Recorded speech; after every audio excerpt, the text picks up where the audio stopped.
My first guest is the co-founder and president of the Government Accountability Institute, a senior contributor at Breitbart News, and he's a best-selling author.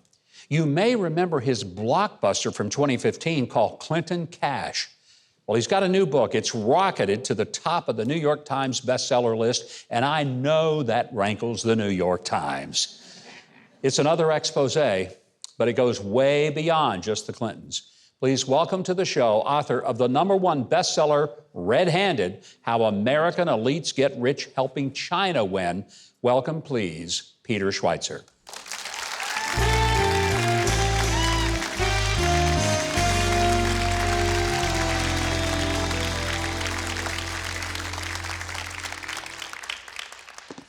I am thrilled that your book has taken off like a rocket. But to get to the heart of it, are there some people in our own government who are selling out to China? Yes, absolutely. People from both political parties, senior leaders in Congress, and frankly, the first family of the United States, the Biden family, which is the focus of the second chapter of the book. So we've heard that, Hunter Biden had some special deals with the Chinese, made millions of dollars. Right. Did Joe know anything about that? He did, and he actually benefited. We had the benefit of getting access to the Hunter Biden laptop, and we also got access to the email collection of one of Hunter Biden's business partners, a guy named Bevan Cooney. And using those documents, we were able to trace a couple of things. How much money the Bidens took in, which was some $31 million. $31 million? Yes, $31 million. It may be more. Those are the deals we know of. But the other thing is we wanted to know who made these deals happen in China, or as my kids would say, who made it rain for the Bidens in China. And what we found is that there were 4 businessmen. Every one of those 4 businessmen has ties to the highest levels of Chinese intelligence. So this is not, Governor, just a story of corruption or cronyism anymore. We have to look at the fact that they were probably targeted by Chinese intelligence, and they may very well be compromised. This is such an explosive story. I don't hear a thing about it. From the Washington Post, the New York Times, I'm not hearing it on the major networks. Why not?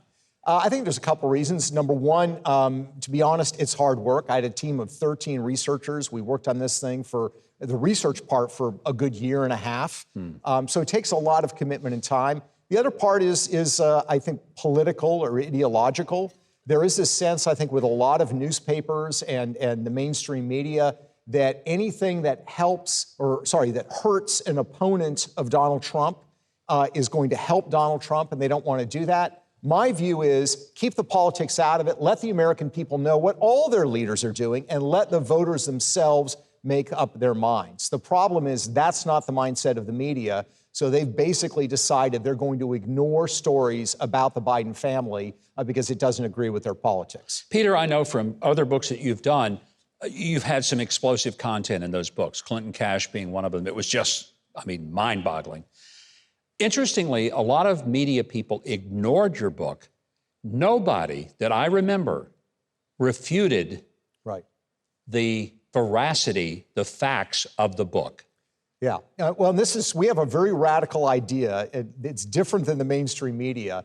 In that book, in Clinton Cash, we do not use anonymous sources. We don't quote people's opinions. It's all footnoted. So that book has, I think, 1,073 footnotes. It's got Chinese corporate records, Hong Kong financial records, documents from court cases, other published accounts. The point is it's all footnoted, so you can't really challenge the facts. I guess you can challenge the facts, but the facts are the facts.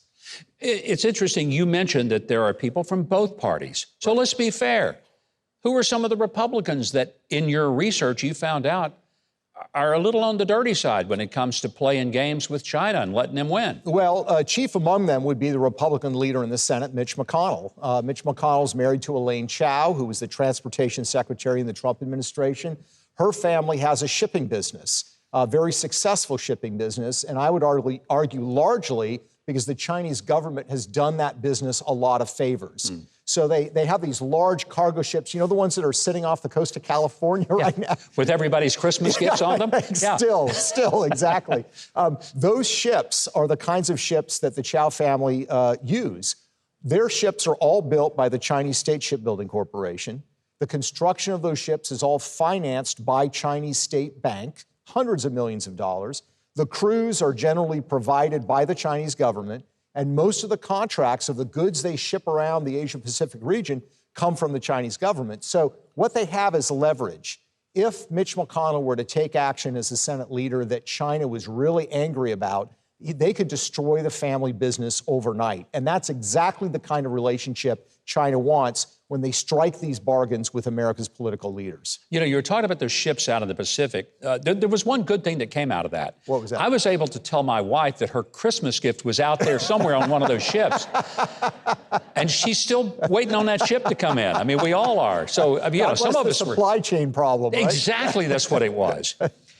When you get into some of the details of this, it's frightening to me because it really means that there are people in high places in the American government who are compromised when it comes to China. Yeah. Why is it dangerous for just somebody living out in the middle of America? Why should they care?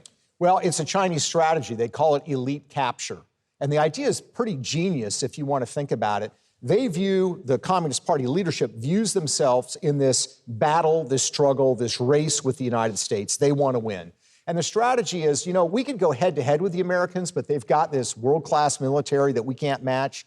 They've got this dynamic creativity that we can't match. So instead of going head-to-head with them, why don't we just basically decapitate their leadership? Why don't we co-opt them and get the leadership to the point where they're not going to take action against us because it'll be to their personal financial detriment, and we will then win the competition. And that's exactly what's happening. So China wants to remake the world in their image. They want the United States to conform more to that. They threaten us with their military. And the question is our leadership in a position to make honest decisions about how to meet that threat, or are they compromised because of these really troubling ties?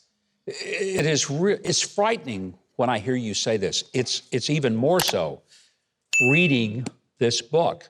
We're going to keep you here because I've got a lot more questions. The book is red-handed. You're going to want to pick this one up.